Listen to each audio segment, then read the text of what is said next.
Je vais aborder trois éléments essentiels dans l'atelier. Le premier, c'est d'aller au cœur d'un MOOC pour vraiment se rendre compte de ce que c'est, parce que je pressens que beaucoup de gens sans doute entendent parler des MOOC, mais n'ont jamais vu de l'intérieur ce que c'est qu'un réel cours en ligne de ce format-là. Ensuite, je vais inviter à questionner la différence entre un MOOC, Massive Open Online Course, et un simple, on va dire un ordinaire cours en ligne.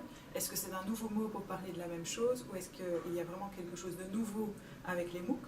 Et je vais terminer sur ce qui est pour moi la nouveauté, c'est l'idée d'ouverture, donc le fait que ces cours en ligne MOOC sont ouverts à n'importe qui sur la planète veut les suivre, et ça induit une série d'éléments, bien sûr le fait qu'ils sont alors massifs, mais aussi ça positionne ces cours de manière différente dans l'offre habituelle d'éducation, on va dire, au sens large.